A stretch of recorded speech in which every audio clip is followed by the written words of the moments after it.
ജാനകിയുടെയും അബിയുടെയും വീടിന്റെ എല്ലാ പ്രിയപ്പെട്ട പ്രേക്ഷകർക്കും മെട്രോ സ്റ്റാറിലേക്ക് സ്വാഗതം. ജാനകിയുടെയും അബിയുടെയും വീട്ടിൽ ഇപ്പോൾ ദിനം പ്രതി പ്രശ്നങ്ങൾ കൂടിക്കൊണ്ടിരിക്കുകയാണ്. ഓരോ ദിവസം കഴിയുന്തോറും അളകാപുരിയിലെ പ്രശ്നങ്ങൾ കുറയും എന്ന് വിചാരിച്ചുകൊണ്ടിരിക്കുന്ന ജാനകിക്കും അബിക്കും തെറ്റിപ്പോയി. ഓരോ ദിവസം കഴിയുന്തോറും പ്രശ്നങ്ങൾ രൂക്ഷമായിക്കൊണ്ടിരിക്കുകയാണ്. ഒരിക്കലും തന്റെ കുടുംബം പഴയതുപോലെ ആക്കാനായിട്ട് പറ്റത്തില്ല എന്നൊരു ബോധ്യം ഇപ്പോൾ ജാനകിക്കും അബിക്കും വന്നിരിക്കുകയാണ്. ആ ഒരു രീതിയിലുള്ള പ്രശ്നങ്ങളാണ് ഇന്ന് അളകാപുരിയിൽ സംഭവിച്ചിരിക്കുന്നത്.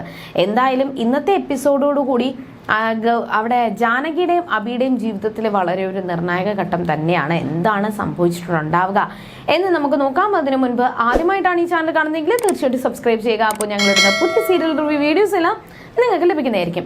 അങ്ങനെ വളരെ വലിയ പ്രശ്നങ്ങളിലൂടെ ഇപ്പോൾ അളകാപുരി കടന്നു പോയിക്കൊണ്ടിരിക്കുകയാണ്.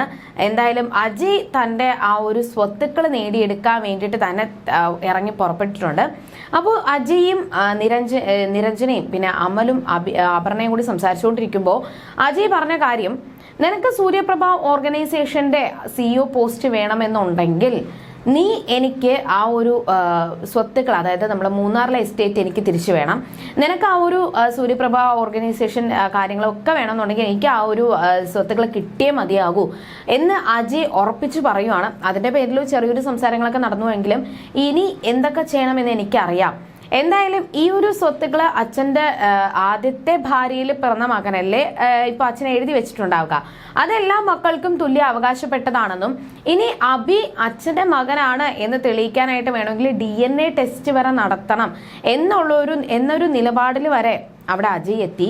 എന്നാൽ അത് വെറും ഒരു മോശമായിട്ടുള്ള കാര്യമാണ് എന്ന് അമലും നിരഞ്ജനയും ഒരുപോലെ പറയുന്നുണ്ടെങ്കിലും അജയുടെ ആ ഒരു വാക്കുകൾക്ക്, തീരുമാനങ്ങൾക്ക് സപ്പോർട്ട് ചെയ്തുകൊണ്ട് അപർണ നിൽക്കുവാണ്. അങ്ങനെ ആ ഒരു പ്രശ്നങ്ങൾ രൂക്ഷമായി. ഇനി എന്ത് ചെയ്യുമെന്ന് ആലോചിച്ച് വളരെ ഒരു നിസ്സഹായ അവസ്ഥയിൽ തന്നെയാണ് അമലും നമ്മുടെ നിരഞ്ജനയും. അങ്ങനെ ആ പ്രശ്നങ്ങൾ ഇങ്ങനെ വഷളായിക്കൊണ്ടിരിക്കുകയാണ്. ഈ സമയത്ത് അവിടെ നമ്മുടെ പ്രഭാവതിയോട് കാര്യങ്ങൾ പറഞ്ഞ് മനസ്സിലാക്കി പ്രഭാവതി വഴി മാത്രമേ ഇനി സ്വത്തുകൾ കിട്ടത്തുള്ളൂ എന്ന് അജയ്ക്ക് അറിയാം. അങ്ങനെ എല്ലാവരും ഭക്ഷണം കഴിക്കാൻ വേണ്ടിയിട്ട് വന്നിരിക്കുകയാണ്. ഭക്ഷണം കഴിക്കാൻ വേണ്ടിയിട്ട് വന്നിരിക്കുന്ന സമയത്ത് എല്ലാവരും അപർണയും നമ്മുടെ മുത്തശ്ശിയും അജയും നിരഞ്ജനയും ഉണ്ട്. അപ്പോൾ അമല് അത്യാവശ്യമായിട്ട് ജോലിയും കാര്യങ്ങളൊക്കെ ആയിട്ട് നിൽക്കുവാണ്. അപ്പോൾ പ്രഭാവതിയെ വിളിക്കാൻ വേണ്ടിയിട്ട് അമൃതയാണ് പോയിരിക്കുന്നത്. ഒരുപാട് നിർബന്ധിച്ചിട്ടാണ് പ്രഭാവതിയെ കൊണ്ട് അമൃത ഡൈനിങ് ടേബിളിന്റെ മുന്നിൽ വന്നത്. എല്ലാവർക്കും ഭക്ഷണം വിളമ്പി കൊടുത്ത് കഴിച്ചുകൊണ്ടിരിക്കുന്ന സമയത്ത് ഈ ഒരു സ്വത്തുക്കളെ പറ്റിയും പിന്നെ അമ്മ ചെയ്ത ഏറ്റവും വലിയ തെറ്റ് അബിയെ സ്വന്തം മകനായിട്ട് അംഗീകരിച്ചതാണ്. അങ്ങനെ അംഗീകരിച്ചില്ല എന്നുണ്ടെങ്കിൽ, അങ്ങനെ വളർത്തിയിട്ടില്ലായിരുന്നു എന്നുണ്ടെങ്കിൽ ഉറപ്പായിട്ടും ജാനകി ഇവിടെ ഒരു അടുക്കളക്കാരി ആക്കാമായിരുന്നു, അബി ഇത്രത്തോളം വളരില്ലായിരുന്നു എന്നൊക്കെ പറഞ്ഞ് മുത്തശ്ശി പ്രഭാവതിയുടെ ആ ഒരു തലയിൽ കുറച്ചുകൂടി വിഷം കയറ്റി വെക്കാൻ വേണ്ടി ശ്രമിക്കുവാണ്. അങ്ങനെ സംസാരങ്ങൾ നടന്നുകൊണ്ടിരിക്കുമ്പോഴാണ് അബിയും ജാനകിയും പൊന്നും കൂടി വരുന്നത്. തൻ്റെ അനിയനാണ്, തൻ്റെ കുടുംബമാണ്, അവരെ തന്നെ വിശ്വസിക്കും എന്നൊരു ഉറച്ച വിശ്വാസത്തോട് കൂടി തന്നെയാണ് അബി വന്നത്. എന്നാൽ അബി വന്ന ഉടനെ തന്നെ അജയ് എണീറ്റു പോയി. അജയുടെ പിന്നാലെ മുത്തശ്ശിയും അപർണയും അമൃതയും പിന്നെ പ്രഭാവതിയും കൂടി കൈ കഴുകി എണീറ്റ് പോയി. അവിടെ വീണ്ടും അബിയും ജാനകിയും പൊന്നുമൊക്കെ ഒറ്റപ്പെട്ടിരിക്കുകയാണ്. നിരഞ്ജന മാത്രമാണ് അവിടെ ഇരുന്ന് അവർക്ക് സപ്പോർട്ട് ചെയ്തത്. പക്ഷെ അവിടെ വീണ്ടും അവർ ഒറ്റപ്പെട്ടു. അപ്പോൾ അബിയോട് ജാനകി പറയുന്നുണ്ട്, ഞാൻ ആദ്യമേ അബിയേട്ടനോട് പറഞ്ഞതാണ്, അബിയേട്ടൻ വിചാരിക്കുന്നത് പോലെയല്ല കാര്യങ്ങൾ, അബിയേട്ടൻ വിചാരിക്കുന്നത് പോലെയല്ല ഇവിടെയുള്ള എല്ലാവരുടെയും സ്വഭാവങ്ങൾ, ഓരോരുത്തർക്കും ഓരോ സ്വഭാവങ്ങളാണ്. ഒരിക്കലും അബിയേട്ടനെ വിശ്വസിക്കാനായിട്ട് അവർ പോകുന്നില്ല. അബിയേട്ടനെ ഇനിയും തള്ളി പറയാനായിട്ട് മാത്രമേ അവർ ശ്രമിക്കുന്നുള്ളൂ. അതുകൊണ്ട് ഞാൻ പറഞ്ഞതല്ലേ അവരെല്ലാവരും ഭക്ഷണം കഴിച്ചിട്ട് നമുക്ക് വന്നിരിക്കാമെന്ന്. പക്ഷെ അത് അബിയേട്ടൻ കേട്ടില്ല. അത് ഏറ്റവും വലിയ തെറ്റായിപ്പോയി എന്നൊക്കെ ജാനകി പറയുന്നുണ്ട്. നീ എന്തായാലും പൊന്നൂനും ഭക്ഷണം കൊടുക്കുക, ഞാൻ പിന്നെ വന്നോളാം എന്ന് പറഞ്ഞ് സങ്കടത്തോടു കൂടി അബി അകത്തോട്ട് കയറിപ്പോയി. ഇതിലിനി എല്ലാവരോടും സംസാരിച്ച് കാര്യങ്ങൾ പറഞ്ഞ് മനസ്സിലാക്കിയാൽ മാത്രമേ പ്രശ്നങ്ങൾ സോൾവ് ആവത്തുള്ളൂ എന്ന് ജാനകിക്ക് അറിയാം.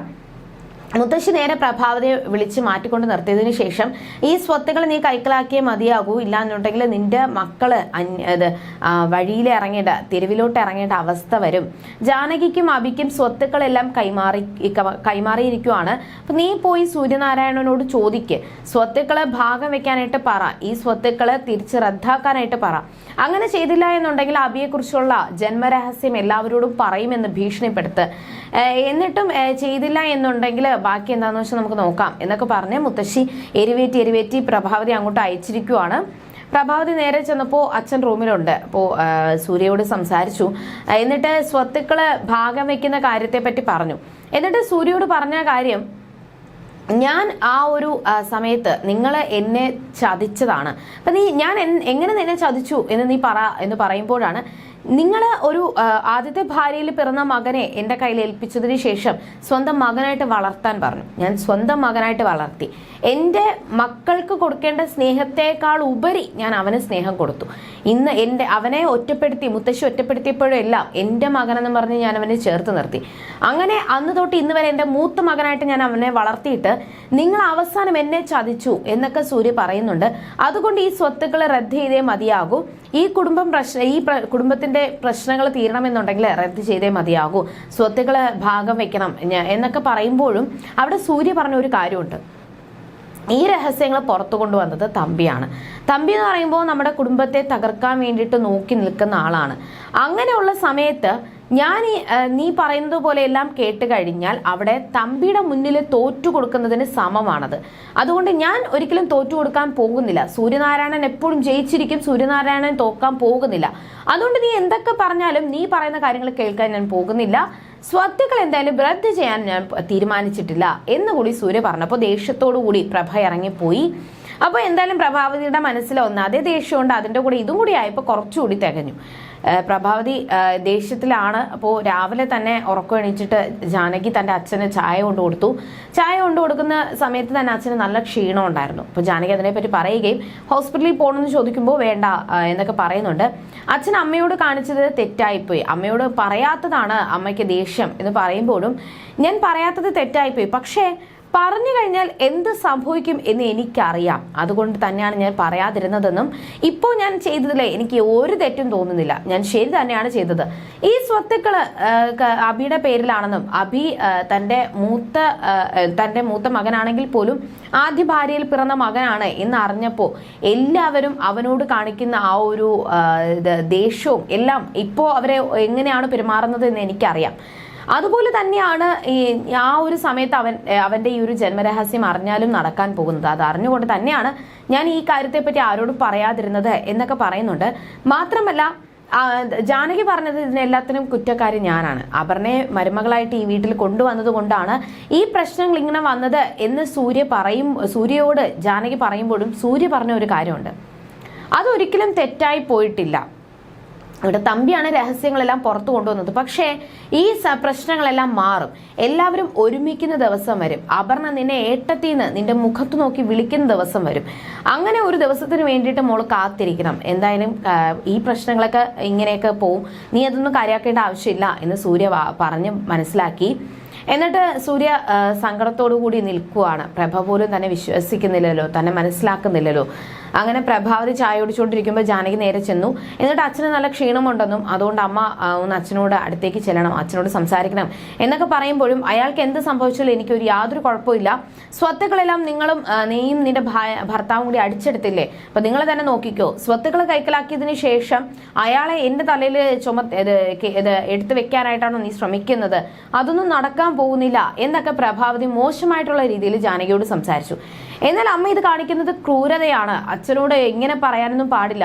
അച്ഛൻ എന്ത് സംഭവിച്ചാലും ഒരു കുഴപ്പമില്ല എന്ന് അമ്മ പറയുന്നത് തെറ്റാണെന്ന് പറയുമ്പോൾ ആ ഒരു കയ്യിലിരുന്ന ചായ ഗ്ലാസ്സൊക്കെ എടുത്ത് എറിഞ്ഞതിന് ശേഷം പ്രഭാവതി പറഞ്ഞത്, ഞാൻ എന്ത് തെറ്റ് ചെയ്തു? അയാൾ കൊണ്ടുവന്ന മകനെ സ്വന്തം മകനായിട്ട് ഞാൻ വളർത്തിയെടുത്തു. എൻ്റെ മക്കളെക്കാൾ സ്നേഹം ഞാൻ അവന് കൊടുത്തു. ഞാൻ മൂത്ത മകനായിട്ട് വളർത്തിയെടുത്തു. അവനൊരു അനാഥ പെണ്ണിനെ സ്നേഹിക്കുന്നുണ്ടെന്ന് പറഞ്ഞപ്പോൾ അവളെ ഞാൻ ഈ വീടിന്റെ മരുമകളാക്കി. അവന് അച്ഛനുണ്ട്, ശരി, പക്ഷെ നിന്റെ അച്ഛൻ ഏതാണ്? ഇപ്പോൾ നിന്നെ ഒരിക്കലും ആരെങ്കിലും പ്രസവിച്ച് കാണുമല്ലോ, പ്രസവിച്ച് ആ ഒരു സമയത്ത് നിന്നെ പ്രസവിച്ച് തെരുവിലോട്ട് ഇട്ട് കാണുമല്ലോ. അപ്പൊ നിന്റെ അച്ഛനും അമ്മയും ആരാണ്? നിനക്കതറിയോ? ഇല്ലല്ലോ. എന്നിട്ട് അതൊന്നും ഞാൻ അന്വേഷിക്കാതെ ഞാൻ നിനക്ക് വേണ്ടിയിട്ട് അവന്റെ സന്തോഷത്തിന് വേണ്ടിയിട്ട് നിന്റെയും അവന്റെയും കല്യാണം ഞാൻ നടത്തി തന്നു, നിന്നെ ഈ വീട്ടിലോട്ട് കൊണ്ടുവന്നു. ഇതൊക്കെയാണോ ഞാൻ ചെയ്ത തെറ്റ് എന്നൊക്കെ പറയുമ്പോഴും ജാനകി തിരിച്ചു ചോദിച്ചു, അച്ഛൻ ചെയ്തതിന് ഞങ്ങൾ എന്ത് ചെയ്യാൻ പറ്റും? ഞങ്ങളൊന്നും അറിഞ്ഞിട്ടില്ല, അച്ഛൻ ഞങ്ങളോടൊന്നും പറഞ്ഞിട്ടില്ല, പിന്നെ ഞങ്ങൾ എന്ത് തെറ്റാണ് ചെയ്തത്? എന്നാൽ എത്രയൊക്കെ പറഞ്ഞാലും അയാൾ കേൾക്കാൻ പോകുന്നില്ല. സ്വത്തുക്കള് ഭാഗം വെക്കാനോ അല്ലെങ്കിൽ തിരിച്ചെഴുതാനോ റദ്ദ് ചെയ്യാനോ ഒന്നും പോകുന്നില്ല. അപ്പൊ അബിക്ക് വേദനിക്കണം. അബിക്ക് വേദനിച്ചാൽ മാത്രമേ ഇനി എന്തെങ്കിലും സംഭവിക്കൂ, അതുകൊണ്ട് തന്നെ ഞാൻ ഇനി ഇങ്ങനെ തന്നെ തുടരും എന്ന് അവിടെ പ്രഭാവതി വെല്ലുവിളിക്കുവാണ്. അങ്ങനെ ആ പ്രശ്നങ്ങളെല്ലാം ഇങ്ങനെ നടക്കുന്നത് കണ്ടിട്ട്, സോൾവ് ആവാതെ രൂക്ഷമാവുന്നത് കണ്ടിട്ട് ജാനകിക്ക് ഒരുപാട് സങ്കടം വന്നു. അപ്പോൾ സൂര്യയും അബിയും വക്കീലും കൂടി ചേർന്നിട്ട് ഒരിക്കലും തനിക്കും വക്കീലിനും ഡേവിഡിനും മാത്രം അറിയാവുന്ന സ്വത്തിന്റെ കാര്യം എങ്ങനെ അപർണയും തമ്പിയും അറിഞ്ഞു? എന്തായാലും അപർണയോട് പറഞ്ഞത് തമ്പി തന്നെയാണ്. പക്ഷെ എങ്ങനെ അറിഞ്ഞു? ആ ഒരു കോപ്പി, ആ ഒരു മുദ്രപത്രത്തിന്റെ കോപ്പി സഹിതമാണ് അപർണ അവിടെ മുന്നിൽ വെച്ചത്. അപ്പൊ പിന്നെ അപർണ എങ്ങനെ ഈ സത്യങ്ങൾ അറിഞ്ഞു എന്നറിയത്തില്ല. അത് വക്കീലിനോട് ചോദിക്കുന്നുണ്ട്. മാത്രമല്ല അബിയുടെ ജന്മരഹസ്യം അറിഞ്ഞു. അതാണ് എന്നെ ഏറ്റവും കൂടുതൽ തളർത്തി കളഞ്ഞത് എന്നും കൂടി സൂര്യ പറയുവാണ്. എന്തായാലും സത്യങ്ങളെ എങ്ങനെ ആ തമ്പിയും അപർണയും അറിഞ്ഞു എന്ന് കണ്ടുപിടിക്കാൻ വേണ്ടിയിട്ടാണ് ജാനകി അവിടെ അബിയും സൂര്യയും കൂടി ശ്രമിക്കുന്നത്. ഇനി എന്തൊക്കെയായിരിക്കും പുതിയതായിട്ട് കഥയിൽ സംഭവിക്കാൻ പോകുന്നത്, ഇനി എന്തൊക്കെ പുതിയ ട്വിസ്റ്റുകളായിരിക്കും നടക്കുന്നത് എന്നൊക്കെ നമുക്ക് വരുന്ന ആളുകളിൽ കണ്ടറിയാം. അതുവരേക്കും ടാറ്റാ ബൈ.